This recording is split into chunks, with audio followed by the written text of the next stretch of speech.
നാഴികളിലൂടെ ഒരു കിണറ്റിലേക്കെന്ന പോലെ ചാടിയിറങ്ങിയും നീന്തിക്കയറിയുമുള്ള യാത്ര അതീവ രസകരമാണ്. സ്പേസ് സ്റ്റേഷനിലെ കൗതുകങ്ങൾ സുനിത വില്യംസ് പങ്കുവയ്ക്കുന്നു. ഹായ്, ഞാൻ സുനിത വില്യംസ്. ഭൂമിയെ ചുറ്റുന്ന ബഹിരാകാശ നിലയത്തിനും അതിനുള്ളിലെ സഞ്ചാരികൾക്കും ഭാരമില്ലായ്മ അനുഭവപ്പെടുന്ന കാര്യം നിങ്ങൾക്കറിയാമല്ലോ.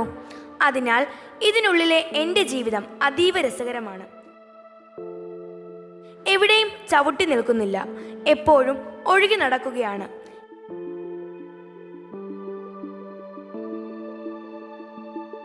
ഇപ്പോൾ ഇതിനകത്ത് 6 പേരുണ്ട്. ഇവിടെ ഞങ്ങളുടെ ഉറക്കം രസകരമാണ്. ഭൂമിയിലെ പോലെ ഒരു കട്ടിലിൽ കിടന്നുറങ്ങാൻ ഇവിടെ സാധിക്കില്ല. ഇവിടെ നമ്മുടെ ശരീരം കട്ടിലിൽ പറ്റിച്ചേർന്ന് നിൽക്കില്ല. കാരണം ഇവിടെ ഒന്നിനും ഭാരം അനുഭവപ്പെടുന്നില്ല എന്നതാണ്. അപ്പോൾ എങ്ങനെയാണ് കിടന്നുറങ്ങുന്നത്?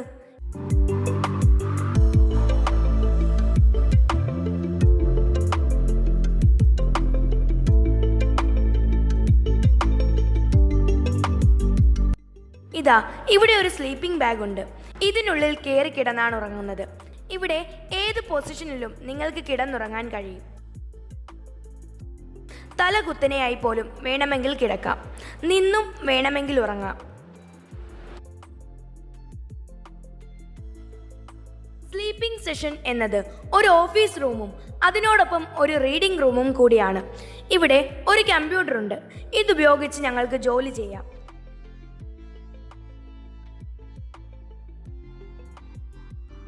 ഇവിടെ 4 സ്ലീപ്പിംഗ് സ്റ്റേഷനുകളാണുള്ളത്. 4 ഭാഗത്താണുള്ളത്.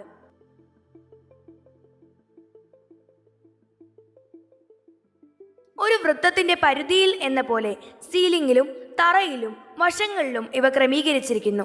ഇതൊക്കെ നിങ്ങളുടെ ഒരു അനുഭവ പശ്ചാത്തലത്തിൽ പറഞ്ഞതാണ് കേട്ടോ. ഇവിടെ തറയോ സീലിംഗോ ഒന്നും തന്നെയില്ല, വശങ്ങൾ മാത്രം. ഉറങ്ങി എണീറ്റാൽ ഞങ്ങൾ എങ്ങനെ ടോയ്ലറ്റിൽ പോകും, എങ്ങനെ പല്ലു തേക്കും, എങ്ങനെ മുഖം കഴുകും എന്നൊക്കെയാവും ഇപ്പോൾ നിങ്ങൾ ചിന്തിക്കുകയല്ലേ. ഇത് നിലയത്തിലെ ബാത്റൂം സെക്ഷനാണ്. ഇവിടെ ബ്രഷും പേസ്റ്റും ചീപ്പും ഒക്കെയുണ്ട്.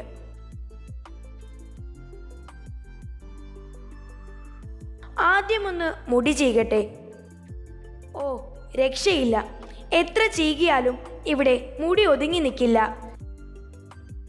ഇനി പല്ലു തേക്കാം. പേസ്റ്റ് എടുക്കാം. ബ്രഷ് പേസ്റ്റ് ട്യൂബിൻ്റെ മുകളിലാണ് പിടിക്കേണ്ടത്. ഒട്ടിപ്പിക്കുന്ന തരത്തിലുള്ളതായതിനാൽ ട്യൂബിൽ ഞെക്കുമ്പോൾ പേസ്റ്റ് പുറത്തു വന്ന് ബ്രഷിൽ ഒട്ടിപ്പിടിക്കും.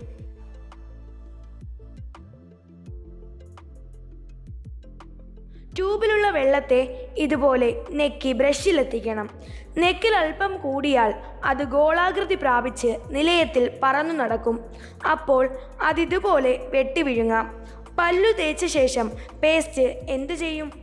തുപ്പിക്കളഞ്ഞാൽ അത് പറന്നു നടക്കും. 2 മാർഗങ്ങളാണ് ഇവിടെയുള്ളത്. ഒന്ന്, വിഴുങ്ങുക.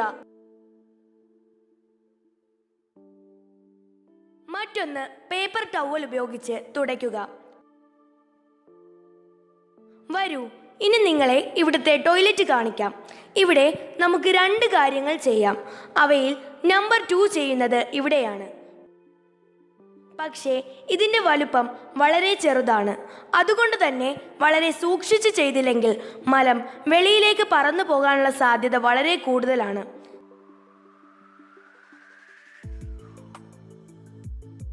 ഇത് നമ്പർ 1 ചെയ്യാനുള്ള ഉപകരണം. പേടിക്കേണ്ട, ഒരേ സമയം തന്നെ നമ്പർ 1ഉം നമ്പർ 2ഉം ചെയ്യാനാകും. 2ലും വിസർജ്യത്തെ അവയോട് ചേർന്ന പൈപ്പ് ഒരു വാക്വം ക്ലീനർ പോലെ വലിച്ചെടുക്കും. ഈ വശത്ത് കാണുന്നത് ടോയ്ലറ്റ് പേപ്പറുകളാണ്. പല രാജ്യത്തു നിന്നുള്ള ആളുകളും ഇവിടെ വർക്ക് ചെയ്യുന്നുണ്ട്. ഓരോ രാജ്യത്തുള്ളവരും ഉപയോഗിക്കുന്ന തരത്തിലുള്ള പ്രത്യേകം ഇനങ്ങളിൽപ്പെട്ട ടോയ്ലറ്റ് പേപ്പറുകൾ ഇവിടെ ഒതുക്കി വെച്ചിട്ടുണ്ട്. കൂടാതെ സ്നഗ്ഗിയുമുണ്ട്. ചില സന്ദർഭങ്ങളിൽ സ്നഗ്ഗി ഉപയോഗിക്കേണ്ടതായി വരും. അതുകൂടാതെ ടോയ്ലറ്റ് ക്ലീൻ ചെയ്യാനുള്ള പ്രത്യേക ഇനം പേപ്പറുകളുമുണ്ട്. കാരണം ചിലപ്പോൾ മലവും മൂത്രവും ശ്രദ്ധക്കുറവ് കൊണ്ട് ഉന്നം തെറ്റി വെളിയിൽ പോകാൻ സാധ്യതയുണ്ട്. വെളിയിൽ പോയാൽ അവ നിലയത്തിലെ വായുവിലൂടെ പറന്നു നടക്കും. അപ്പോൾ ഈ പ്രത്യേക പേപ്പർ കൊണ്ട് അവയെ പിടികൂടുകയുമാകാം. ടോയ്ലറ്റിൽ പ്രൈവസിക്കായി ഇവിടെ ഒരു ഡോറുമുണ്ട്. ഇനി അടുക്കളയിലേക്ക് പോകാം. ഇറച്ചിയും മുട്ടയും പച്ചക്കറികളും പയറുവർഗ്ഗങ്ങളുമെല്ലാം ഇവിടെ പാക്കറ്റുകളായി കെട്ടിവെച്ചിട്ടുണ്ട്. കൂടാതെ ഭൂമിയിൽ നിന്ന് തന്നെ തയ്യാറാക്കി കൊണ്ടുവന്നിട്ടുള്ള ഭക്ഷണ വിഭവങ്ങളും ഈ കൂട്ടത്തിലുണ്ട്. കേടുവരാതിരിക്കാനായി പൂർണ്ണമായും നിർജ്ജലീകരിച്ചവയാണിവ. അവയിൽ വെള്ളം ചേർത്തേ കഴിക്കാനൊക്കൂ. ചിലത് ചൂടാക്കേണ്ടിയും വരും. വ്യത്യസ്ത തരത്തിലുള്ള മെനുവും ഇവിടെ കരുതിയിരിക്കുന്നു. അവയിൽ റഷ്യനുണ്ട്, അമേരിക്കനുണ്ട്, ജാപ്പനീസുമുണ്ട്. ടിന്നിലടച്ച ചില സ്പെഷ്യൽ വിഭവങ്ങൾ ഇവിടെ ലഭ്യമാണ്. ഇത് ബഹിരാകാശ നിലയത്തിലെ യൂറോപ്യൻ സ്പേസ് ഏജൻസിയുടെ ലബോറട്ടറിയാണ്.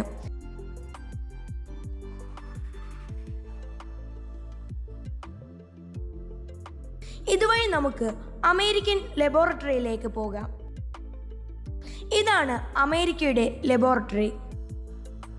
ഒപ്പം ഇത് എക്സസൈസ് ചെയ്യുന്ന റൂം കൂടിയാണ്. ഇവിടെ ഞങ്ങൾക്ക് വ്യായാമം ചെയ്യാം.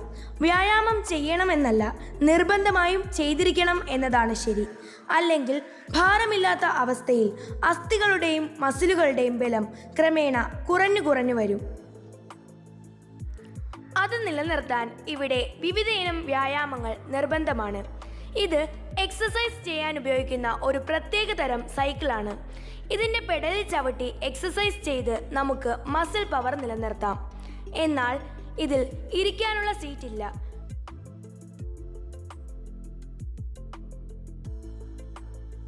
കഴിഞ്ഞ 6 മാസമായി ഞാനിത് ഉപയോഗിക്കുന്നു. എന്നാൽ സൈക്കിൾ 1 ഇഞ്ച് പോലും മുന്നോട്ട് നീങ്ങിയിട്ടില്ല.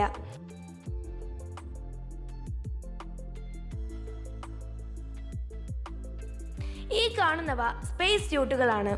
ഇത് ധരിച്ചാണ് ഞങ്ങൾ നിലയത്തിന് പുറത്തിറങ്ങി സ്പേസ് വാക്ക് നടത്തുന്നത്. നിലയത്തിൻ്റെ അറ്റകുറ്റപ്പണികൾ നടത്താനാണ് സ്പേസ് വാക്ക് നടത്തുന്നത്.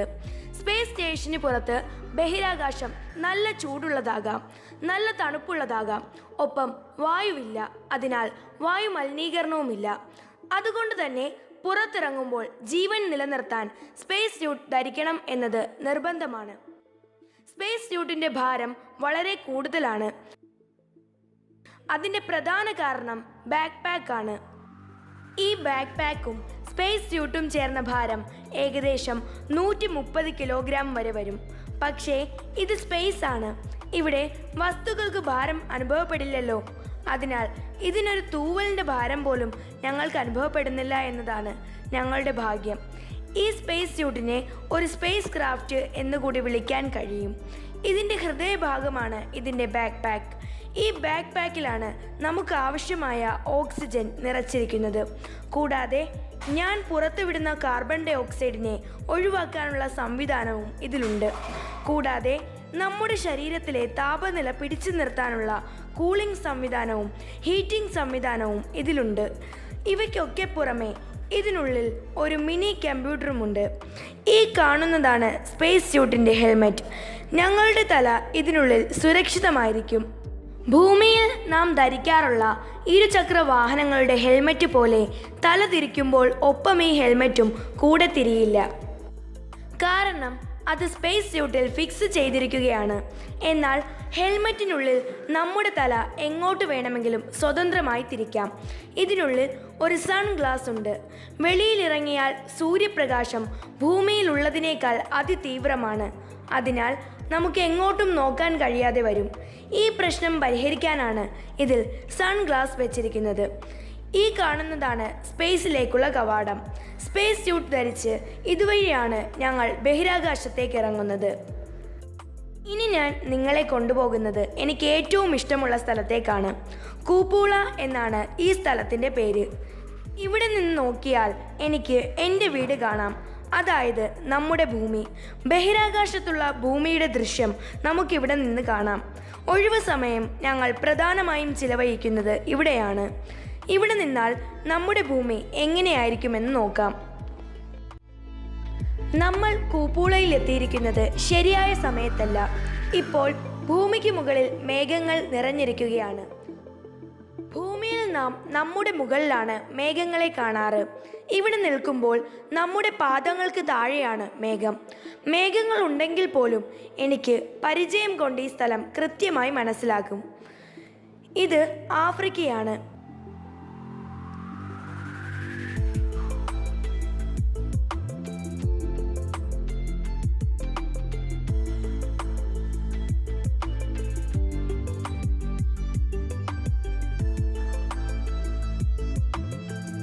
ഇക്കാണുന്നതാണ് റഷ്യയുടെ സോയൂസ് സ്പേസ് ക്രാഫ്റ്റ്.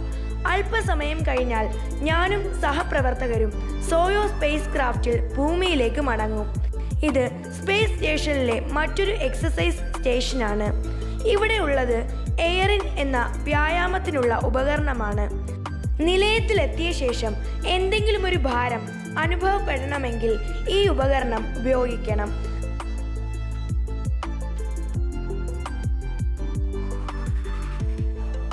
നിലയത്തിനകത്തുള്ള ഇടനാഴികളിലൂടെ ഒരു കിണറ്റിലേക്ക് എന്ന പോലെ ചാടിയിറങ്ങിയും നീന്തി കയറിയുമുള്ള യാത്ര അതീവ രസകരമാണ്.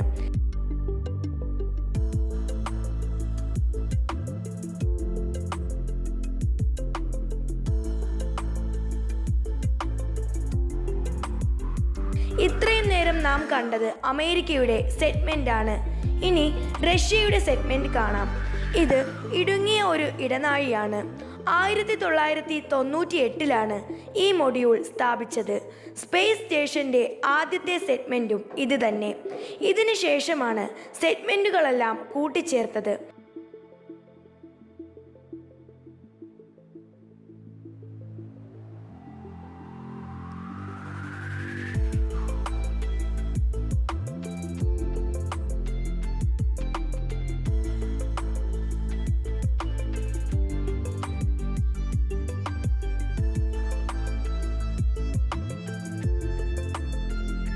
ഇപ്പോൾ ഞാൻ നിൽക്കുന്ന ഈ സ്ഥലമാണ് സ്പേസ് സ്റ്റേഷന്റെ ഹൃദയഭാഗം എന്ന് പറയുന്നത്.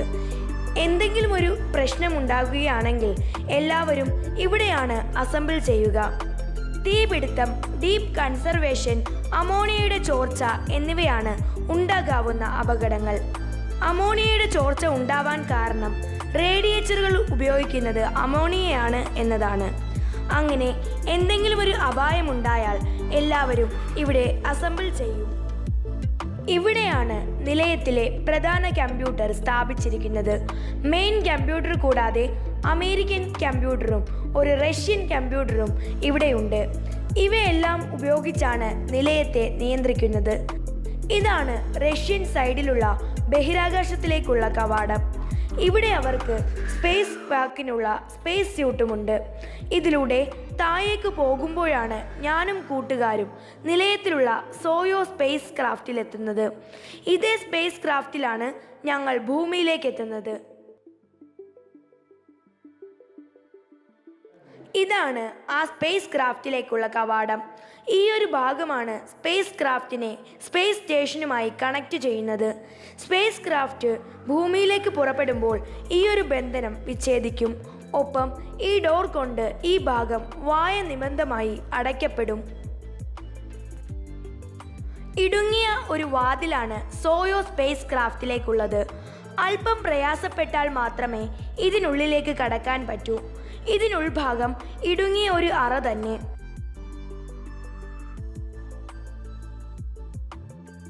ഇത്രയും ഇടുങ്ങിയതാണ് ഇതിൻ്റെ സീറ്റ്. ഈ ഇടുങ്ങിയ സീറ്റിലിരുന്നാണ് ഞാനും കൂട്ടുകാരും ഭൂമിയിലേക്കും തിരിച്ചും സഞ്ചരിക്കുന്നത്. സീറ്റിന് മുകളിൽ കാണുന്നത് കൺട്രോൾ പാനലാണ്.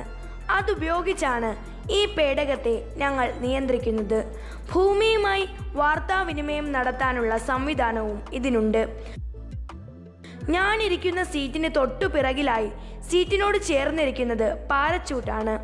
എമർജൻസി ഘട്ടങ്ങളിൽ ഉപയോഗിക്കാനുള്ളതാണിത്. അന്താരാഷ്ട്ര ബഹിരാകാശ നിലയം അത്ഭുതങ്ങളുടെ ലോകമാണ്. കൂടുതൽ വിശേഷങ്ങൾ ഞാൻ ഭൂമിയിൽ തിരിച്ചെത്തിയിട്ട് പറയാം.